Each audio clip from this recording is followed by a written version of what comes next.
नमस्कार दोस्तों, आप सभी का बहुत बहुत स्वागत है हमारे चैनल में। और आज हमारे साथ गिरिडीह के बहुत ही जाने माने व्यक्ति हैं। उनसे हम आज बात करेंगे आखिर जो ये यूसीसी जो कानून है उसके संबंधित हम आज इनसे कुछ क्वेश्चन करने वाले हैं। तो आज हम लोग जो सर है उनसे कुछ क्वेश्चन करेंगे आखिर ये यूसीसी क्या है और यूसीसी से हमारे लोगों को कितने फायदा है, कितने नुकसान है, और ये यूसीसी जो कानून है वो लागू होना चाहिए कि नहीं होना चाहिए। तो सर सबसे पहले तो आपका बहुत बहुत स्वागत है। धन्यवाद आपको और इस देश के तमाम देशवासियों को मैं नमस्कार करता हूं कि आप इस चैनल के माध्यम से मेरे और आपके बीच जो वार्तालाप होने जा रही है, आपने पहले ही कहा कि आज की जो वार्तालाप जो होगी यूसीसी से संबंधित होगी। मैं फिर से देशवासियों को, तमाम देशवासियों को धन्यवाद देता हूं। धन्यवाद। तो सबसे पहले मैं आपसे पूछना चाहूंगा सर, आखिर ये यूसीसी क्या है? आप थोड़ा सा हमारे जो दर्शक है उनको आप बताने का काम करेंगे कि आखिर ये यूसीसी क्या है। बहुत अच्छी सवाल आपने पूछा कि यूसीसी है क्या और यूसीसी लागू होने चाहिए या नहीं होनी चाहिए। तो मैं समझता हूं कि यूसीसी का जो मेन मुद्दा है और मेन जो ड्राफ्टिंग की गई है, शादी ब्याह उसमें शामिल की गई है, ठीक है। तो ये जो यूसीसी लागू होने का रीजन क्या है और क्यों लागू करना चाहता है, मैं जहां तक मैं समझता हूं कि यूसीसी जो कानून है यहां के इस देश के खासकर आदिवासियों समुदाय के लिए बहुत ही ये कानून खतरनाक साबित होगा। कारण इसलिए है कि जिस प्रकार से वो कानून लागू होगी, हमारे आदिवासियों का जो कस्टमरी लॉ है, ठीक है, कस्टमरी लॉ है, जिस कस्टमरी लॉ के तहत हमारे पहचान बनी है और हमारे पहचान जैसे हम सदियों से हमारा जो परंपरा चलता आ रहा है, उस परंपरा को वो धूमिल करेंगे और वो बर्बाद करेंगे, जिसके कारण हम अपने पहचान को खो देंगे। इसलिए ये यूसीसी लागू नहीं होना चाहिए। अच्छा सर, सबसे पहले आप एक चीज बताइए, यूसीसी मतलब हो गया समानता का अधिकार, है ना? तो बहुत सारे लोगों का यहाँ कमेंट आता है कि यूसीसी तो बहुत अच्छा हमारे देश में अगर लागू हो जाएगा तो वो ये हमारे देश के लिए बहुत अच्छा है। तो आपको क्या दिक्कत है उससे? बहुत अच्छे क्वेश्चन आपने पूछी कि यूसीसी तो समान अधिकार संहिता के अंतर्गत बनाई जा रही है और बहुत सारे लोग इसमें समर्थन कर रहे हैं कि इसलिए वो लोग समर्थन कर रहे हैं कि यूसीसी का जो मेन मुद्दा है उनको समझ में नहीं आ रही है। उनको समझने इसलिए नहीं आ रही है कि सिर्फ यूसीसी समझने से नहीं होगा। यूसीसी लागू होने से हमारे देश के आदिवासियों को क्या क्या नुकसान होगा उनके बारे में उनको कोई आइडिया नहीं है।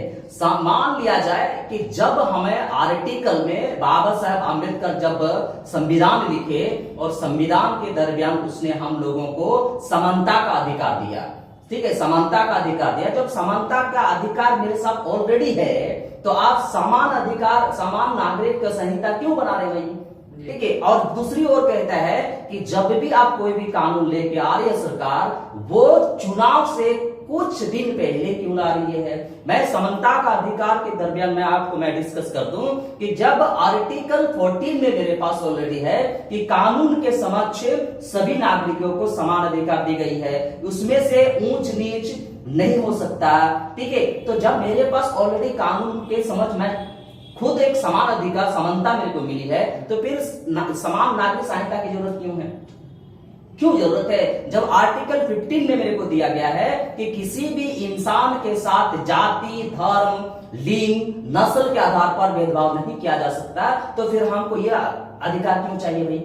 ऑलरेडी मेरे पास ऑलरेडी बनाया गया है, बाबा साहब आम्बेडकर ने हमको दी है। तो आज जो ये सरकार कर रही है, कहीं ना कहीं यहाँ के मूल निवासियों का जो परंपरा है, उस परंपरा के तहत हम लोगों को कहीं ना कहीं दिक्कत पैदा करेगा। इसलिए ये सरकार हमेशा कुछ ना कुछ लेके आती है। अब आर्टिकल 16 को देखिए, 16 को देखिए, जब वहां पे लिखी हुई है कि जब जब भी सरकारी कोई नियुक्ति होती है तो उस नियुक्ति में सारे नागरिकों को समान नियुक्ति अवसर प्रदान की गई है। तो जब सारी चीज मेरे पास ऑलरेडी बाबा साहब द्वारा हमको मिली है, तो आज ये समान नागरिकता संहिता क्यों होना चाहिए जब मेरे पास ऑलरेडी है। अस्पृश्यता का संबंध आप देखिए, अस्पृश्यता 17 आर्टिकल में दिए हुए सब कुछ मेरे पास है, फिर भी ये सरकार लेके आ रही है, तो इसके भीतर भी कुछ ना कुछ राज है, कुछ न कुछ राज है। इसलिए मेरे अनुसार ये यूसीसी जो है तमाम यहाँ के आदिवासियों को समझना होगा, ये जो काला कानून लगाए जा रही है, आने वाले समय में आदिवासियों को जो परंपरागत जो भी चीजें हैं वो खत्म कर दिया जाएगा और टोटली यहाँ पे ब्राह्मणवादी का जो धर्म है उसको हम लोगों को आदिवासियों को थोपा जाएगा, ये तय है। अच्छा सर, आपने बहुत अच्छा बताया। और बीच में आपने एक चीज बताया कि ये एक जब चुनाव नजदीक है तो यहाँ की सरकार जो है सो यूसीसी कानून को लागू कर रही है, तो आप इसमें कितना प्रतिशत सहमत है कि चुनाव नजदीक होने के कारण सरकार ये एक मुद्दा सिर्फ बना रही है कि यूसीसी जो है सो लोगों को भ्रमित करने का एक नियम है? आप समझिए बातों को, ये जो इसलिए ऐसा सरकार कर रही है क्योंकि लोगों का ध्यान को कहीं और भटका दे रहे हैं। जब लोगों के यहाँ के जनता की को ध्यान को कहीं और भटकाएंगे, इसके बाद क्या होगा कि ये यूसीसी कानून लागू कर दी जाएगी। सपोज दैट अगर इस यूसीसी कानून को विरोध में आदिवासी तो उतर चुके हैं, आदिवासी जितना भी समुदाय है सारे तो कहीं ना कहीं आपको आंदोलन देखने को मिल रही है, चाहे वो बमसब के थ्रू से हो, चाहे आदिवासी मंच की तरफ से हो, कहीं ना कहीं चल रही है। अगर इसमें से कोई मुस्लिम समुदाय अगर सड़क में उतरते हैं तो यहाँ पे डायरेक्टली ये क्या कर देंगे, हिंदू मुस्लिम कर देंगे। और जब हिंदू मुस्लिम कर देंगे तो टोटली उसका जो फंडामेंटल सोच है कि हमको फिर से क्या बनना है, प्रधानमंत्री बननी है, फिर से हमें सत्ता में आनी है, तो हम लोगों को सबसे पहले छितर-बितर करेंगे, और इसके बाद इस कानून के जरिए वो अपना दबदबा बनाएंगे। ठीक है, अपना दबदबा बनाएंगे। आप समझिए, एक चीज आपको समझना होगा, जब आपके पास अधिकार ही नहीं रहेगी तो आप ना बोल सकते हैं, ना लिख सकते हैं, और ना अपने अभिव्यक्ति व्यक्त करने का आपके पास अधिकार रहेगा। तो जब ये सारे कानून लागू होंगे तो सबसे पहले आपके भीतर या आपके परंपरा में जितना भी चीज है, मैम ने आपको बताया कस्टमरी लॉ, जो आर्टिकल 13 में दी हुई है कस्टमरी लॉ, कि विधि विधान के अनुसार जो पारंपरिक रूप से चला आ रहा है, चाहे वो शादी ब्याह हो, चाहे पूजा पाठ हो, चाहे वो और कुछ पारंपरिक रूप से चला आ रहा है, उसमें किसी प्रकार की दिक्कत नहीं होनी चाहिए। अगर ये संहिता लागू होती है तो ये संहिता के जरिए आपका जो पारंपरिक स्टेप है उस स्टेप को खत्म कर दिया जाएगा, और आने वाला समय में ये बिल्कुल ये जो देश चाह रही है यो गृह युद्ध की तरफ अग्रसर हो चुकी है। आने वाला समय में आपको अगर ऐसा सरकार करती रही वो तो आपका गृह युद्ध देखने को बहुत जल्द मिलने को मिलेगा। ओके सर, तो आप एक चीज बताइए, जैसे कि बहुत सारे सोशल मीडिया में देखा गया है कि बहुत सारे लोगों का मानना है कि अगर यूसीसी हमारे देश में लागू होता है तो हमारे आदिवासी भाई लोग को देखते हुए उनके रीति रिवाज, उनके जो परंपरा है, उनका जो फेस्टिवल है, उन सबको भी मतलब देखते हुए ही ये कानून बनाया जाएगा। क्या आपको ऐसा लगता है कि नहीं लगता है? नहीं, आप एक चीज आपको मैं बता दूं कि जब कोई भी कानून लागू होती है या लागू हुई है, उस कानून लागू होने के पहले इस देश के तमाम नागरिकों से विचार विमर्श की जाती है, ये होनी चाहिए या नहीं होनी चाहिए। और ये सरकार जो है कोई भी कानून लागू करती है, चाहे वो आपको 2016 में देखिए नोटबंदी, किसी से डिस्कस नहीं, ठीक है, आप संकट काल में देखे कोरोना में, किसी से कोई डिस्कस नहीं। तो ये आपका उनका मेन मुद्दा क्या है कि हम किसी तरह इस देश में दबदबा बना के रखेंगे, और आने वाले समय में इसी के जरिए वो हिंदू राष्ट्र की ओर जाने का प्लान बना रहे हैं। जब भी कानून, मैंने बताया, जब भी कानून लागू होती है तो लागू होने से पहले अच्छे लोग ये देश में, बुद्धिजीवी लोग देश में है, तो उसके साथ क्यों नहीं कर रहे हैं, विचार विमर्श क्यों नहीं करते हैं? सरकार का आखिर इसमें क्या झलकता है? कि जब आप कानून को लेते हैं, लाते हैं, तो आप समझिए कि सबसे पहले उस कानून के बारे में डिस्कस कीजिए। डिस्कस में जो निकलेगा इसके बाद उसका सॉल्यूशन होगा। कि जब भी ये सरकार जब भी कुछ करती है तो वो कोई भी कानून लागू करती है, कोई भी फैसला लेता है, तो कभी भी यहाँ के जो बुद्धिजीवियों है उनके साथ कभी डिस्कस नहीं करती है। अगर ये यूसीसी कानून अगर सही है तो क्यों नहीं डिस्कस करते सरकार? मन की बात हमेशा बोलते हैं, सभी को मन की बात में लेते हैं, तो इसमें भी सभी को सहमति होना चाहिए, सभी के साथ वो डिस्कस करना चाहिए था उनको। लेकिन सरकार की मंशा वो नहीं है, सरकार की मंशा वो अलग है। और इस अलग होने के कारण ये जो जबरन थोपा जाने वाला जो कानून लाया है, अगर ये लागू हो गया तो सबसे ज्यादा जो दिक्कतें होगी वो आदिवासियों को दिक्कत होगी। मान लिया जाए, एक बात छोटी सी आपसे मैं बात करूं कि अगर आप बात करते सीएनटी में अगर यही होगा कि अगर ये समान नागरिक संहिता लागू हो गई तो कोई अपर कास्ट के व्यक्ति हाई कोर्ट में नहीं जा सकता है, सुप्रीम कोर्ट नहीं जा सकता है। हाई कोर्ट सुप्रीम कोर्ट जाके ये दावा करेगा जब हमारे पास समान नागरिक संहिता बनी है तो फिर सीएनटी कहां से आए भाई? उच्च नीच का बातें कहां से आए भाई? ठीक है, तो हमारे जो आदिवासियों को जो सीएनटी एक्ट के तहत जो जमीन मिली है, ठीक है, ब्रिटिश गवर्नमेंट की देन है।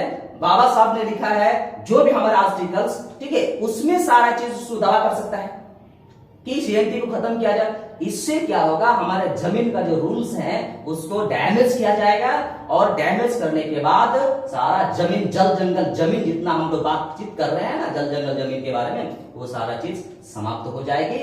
और फिर से इस देश के आदिवासियों को फिर से आदि मानव की तरह जीना पड़ेगा, क्योंकि आपके पास जो पावर अभी है वो पावर को समाप्त कर दिया जाएगा, संवैधानिक अधिकार को समाप्त किया जाएगा। तो आप कहां जाएंगे? आपके पास ना पैसे हैं, आपके पास उतना जितना बुद्धि होना चाहिए उतना भी नहीं है, जितना आपके पास पढ़ाई लिखाई होना चाहिए उतना भी आप नहीं है, तो आप कैसे लड़ोगे? फिर से देश के भीतर देश को, लोगों को गुलाम बनाने का बहुत बड़ा साजिश है। इसलिए मैं इसको यूनिफॉर्म सिविल कोड नहीं कहता हूं, इसको मैं अपर कास्ट कंट्रोल कहता हूं कि नीच जाति के लोगों को उच्च जाति के लोगों के द्वारा नियंत्रित किया जाएगा। यूसीसी का मैं एक फुल फॉर्म निकालता हूं। ओके, बहुत अच्छा आपने बताया सर। जैसे कि अगर यूसीसी लागू होता है हमारे देश में तो आदिवासियों के लिए बहुत तरह का मतलब नुकसान हो सकता है। और अभी जैसे कि आप देख रहे हैं सोशल मीडिया में, न्यूज में आप देखते हैं कि अभी मणिपुर में जो आदिवासियों के खिलाफ शोषण हो रहा है, वहाँ महिलाओं के साथ या तो वहाँ के आदिवासियों के साथ बहुत ही गलत मतलब व्यवहार हुआ है, तो उसके बारे में आप क्या कहना चाहते हैं? देखिए, सबसे पहले तो उस घटना के लिए मैं शर्मिंदा हूं, साथ में ये घटना बहुत ही निंदनीय है कि किसी भी महिलाएं या पुरुष के साथ इस तरह के जो व्यवहार हो रही है वो नहीं होने चाहिए। और साथ ही साथ मैं मणिपुर सरकार को भी मैं ये कहूं कि आपके राज्य में ऐसे क्यों ज्यादा हो रही है। पिछली वीडियो में भी हम लोग, पिछली सोशल मीडिया में भी हम लोग देखे थे कि किसी आदिवासी युवक के साथ इस तरह का घटना घटा कि उनके अंदर पेशाब कांड हुआ। पेशाब कांड के जरिए बहुत सारा दिक्कतें हुई, बहुत सारा आंदोलन चली। बस कुछ सालों के बाद ही, 2-4 दिन के पहले का आपको देखने को मिला कि 2 आदिवासियों लड़कियों के साथ, ठीक है, उसको बिना नंगा करके घुमाया गया। उनके साथ ना जाने और क्या क्या बदसलूकी की गई, क्या क्या कांड उनके साथ हुआ है, ठीक है। तो मैं इसमें सबसे पहले मैं तमाम आदिवासियों को मैं ये कहता हूं कि आपके अंदर या आपके बीच में या आपके किसी भी सदस्य के साथ ऐसा हो रहा है तो आप क्यों नहीं बोल रहे हैं? आप क्यों आगे नहीं हो रहे हैं? आप रोड में क्यों नहीं उतर रहे हैं? आप चुप क्यों हो? क्योंकि आप इसलिए चुप हो क्योंकि आपके अंदर ज्ञान की कमी है। आपके अंदर ज्ञान की कमी है। जिस दिन आपके अंदर ज्ञान होगी तो आप हर जगह पे कानून के दायरे, कानून के अनुसार लड़ना शुरू कर देंगे। दूसरी बात है कि जो भी लोग वहां पे ऐसा किए हैं वो मौलिक कर्तव्य, हमने पहले भी कहा कि आर्टिकल 15 में लिखा है किसी भी इंसान के साथ जाति, रंग, भेदभाव, ठीक है, या तो और भी किसी तरीके से भेदभाव नहीं होने चाहिए। लेकिन फिर भी हम आदिवासियों के साथ ऐसा हो रही है, यह बहुत निंदनीय घटना है। और इसमें यूपी सरकार को जल्द से जल्द कड़ी कदम उठाना चाहिए, ठीक है, और ताकि वहां के जो कुकी आदिवासी लोग हैं उनको सुरक्षित किया जाए। देखिए, दूसरी चीज देखिए, आप पूरा यूसीसी में लागे हुए हो। अरे भाई, क्या है यूसीसी लागू करने की क्या जरूरत है, लाने की क्या जरूरत है? ऑलरेडी संविधान में हमें मिली है, संविधान में सबको नागरिकता मिली है, एक जैसा नागरिकता मिली है, तो इसको लाने की क्या जरूरत है? दूसरी ओर आज जो ट्रेंड आ रही है, बिना मणिपुर की घटना को कवरेज ना करके एक महिला जो पाकिस्तान से आई है, उस महिला के बारे में, उस महिला को सुबह से शाम तक कवरेज कर रहे हैं। सुबह से शाम तक कवरेज, वो आई हो गया, ऐसा हो सकता है। और जितना मणिपुर दो महीने से लगभग जल रही है, यहाँ का मीडिया, यहाँ की सरकार, यहाँ के MP MLA कोई भी मुंह खोलने तक नहीं कर रहे हैं। कारण क्या है? चाहे मैं ये इस देश के कोई भी MP MLA से मैं बात कर रहा हूं, और खासकर उन सभी आदिवासी नेताओं से मैं कह रहा हूं कि आप अगर इस देश के भीतर आपको अगर पहचान मिली है, तो आदिवासियों के कष्ट मिल लो, और आदिवासियों को जो राइट्स बाबा साहब ने दी है उसी के तहत आपको पहचान मिली है। और आप आज एक भी बात बोलने के लिए आप सामने ले आ रहे हैं, तो आपको, या आप इस तरीके से आप गुलाम बन चुके हैं। ये इसको मेंटली गुलाम, मानसिक गुलाम कहते हैं। पिछली बार मैंने इसी वीडियो के तहत एक नेताजी का मैंने नेताजी के भाषण सुना कि यूसीसी जो है, और नरेंद्र मोदी ने कहा है कि घर घर पहुंचा। अरे भाई, आप अपना विचार क्या है? ये सूर्या हंसदा का ही है, नहीं, सूर्या हंसदा, ठीक है। उसने कहा कि मोदी जी ने कहा है घर घर पहुंचा। रहे भाई, आपका अपना विचार कहां है? आप अपना विचार करो ना। इसका मतलब आप मेंटली गुलाम हो चुके हो, और इसी कारण, इस मेंटली गुलाम के कारण ही जितना भी घटनाएं हो रही आदिवासियों के साथ, आदिवासी नेता अभी तक चुप हैं, क्योंकि वो खुद नहीं बल्कि किसी के इशारे पे नाचते हैं। मैं खुद पे दावा करता हूं। अगर मैं गलत हूं तो आप करेक्ट करने के लिए मेरे सामने आइए। आप अभी तक इतना बड़ा घटना का 2 महीने से चल रही है, 2 महीने से घटना चले, मणिपुर जल रही है, ठीक है। और उस मणिपुर के बारे में कोई भी नेता, आदिवासी नेता, एक भी आदिवासी नेता को देखिए, कोई भी आदिवासी नेता कोई भी बात रखने का कोशिश नहीं कर रहे हैं।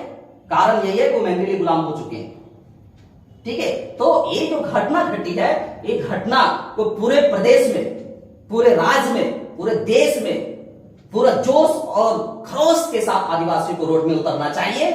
अगर नहीं उतरते हैं, तो आज तो वहां हुआ है, कल झारखंड में होगा, परसों बिहार में होगा, आने वाला समय और भी स्टेट में होगी, और हम लोग कुछ नहीं कर पाएंगे, सिर्फ और सिर्फ देखते रहेंगे, और सोशल मीडिया में हम लोग बातचीत करते रहेंगे, व्हाट्सएप चैट हम लोग खेलते रहेंगे। तब तक हमारे समाज, हमारे संस्कृति, हमारी राजनीतिक अवस्था सब बर्बाद हो जाएगी। हम लोग फिर से गुलाम बन जाएंगे, इनका अपर कास्ट का गुलाम बन जाएंगे, ठीक है। आदि मानव की तरफ जीना शुरू कर देंगे। ये लोग को जो अवस्था जो बना रही है, ये आने वाला समय में, एक समय नहीं था, ठीक है, कि आपको झाड़ू बांधना है, ठीक है, आपको झाड़ू बांधना है, ठीक है, मटका लादना है, उसी में थूकना है।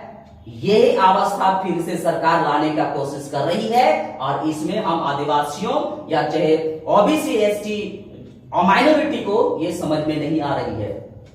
जिस दिन ये उनको समझ में आ जाएंगे, तो वो खुद रोड में आएंगे। अगर ऐसा नहीं हो पाया तो हम लोग खत्म हो जाएगा, आने वाले समय में खत्म हो जाएगा। मैंने कहा कि हमारा जो पहचान, जिससे हमको पहचान हमारे पूर्वज ने हमको दी है, उस पहचान के कारण ही मैं आज हूं, और वही मेरा समाप्त हो जाएगा, तो बिल्कुल हम लोग लुप्त हो जाएंगे।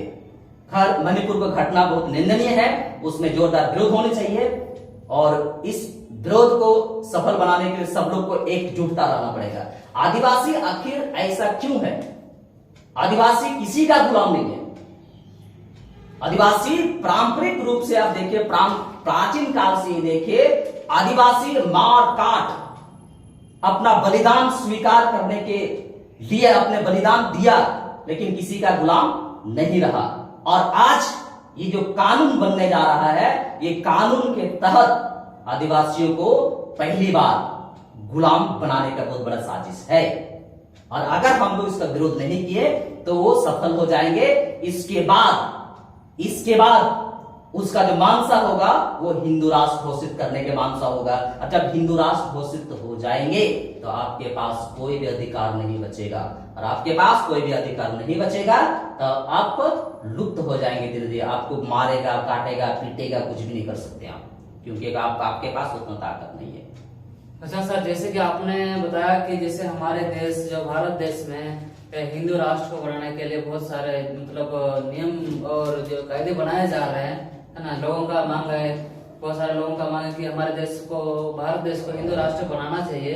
लेकिन आप हमें एक चीज बताएं कि हमारे देश में हिंदू, मुस्लिम, सिख, ईसाई और भी अनेक धर्मों के लोग हैं, लेकिन उसको आप कैसे, मतलब हमारे देश को आप एक सिर्फ हिंदू राष्ट्र कैसे बना सकते हैं, क्योंकि यहाँ तो बहुत सारे धर्मों के लोग रहते हैं।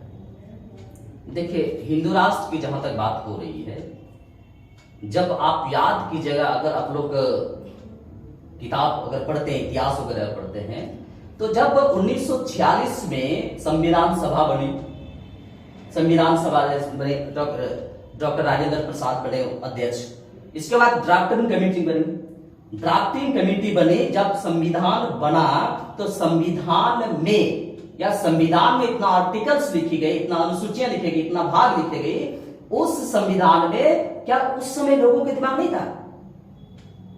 क्या उस समय लोगों के दिमाग में इतना सारे, उस संविधान में एक आदमी सिर्फ बाबा साहब नहीं थे, और भी तो लोग थे।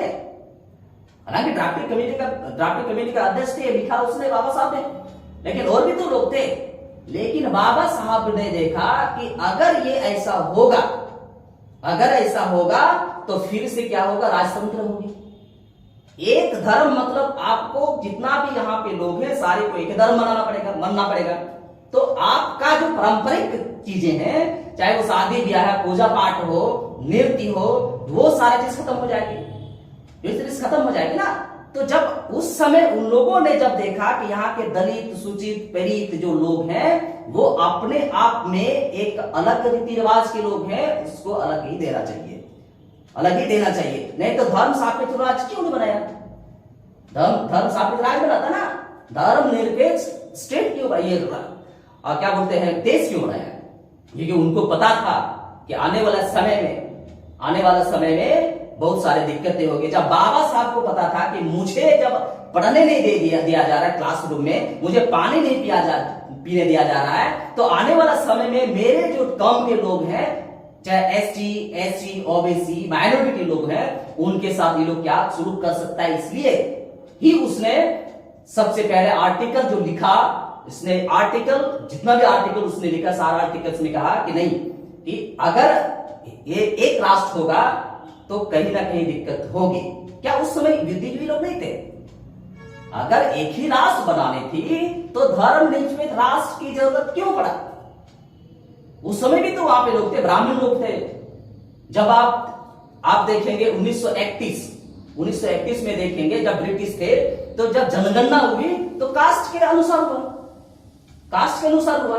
इसके बाद जब 1951 में जनगणना होती है, 52 में जनगणना होती है, ठीक है, तो उस समय में धर्म के आधार पर जनगणना होने शुरू हो गया, ठीक है। इसके बाद जितना गवर्नमेंट बने, चाहे वो नेहरू की सरकार बनी, चाहे वो इंदिरा की सरकार बनी, चाहे और भी सरकार बनी, जब आप धर्म के आधार पर हुआ। आज आप देखिए, आप एक चीजों को देखिए, जितना भी हो रहा है धर्म के आधार पर हो रही है, ना कि कास्ट के आधार पर हो रही है।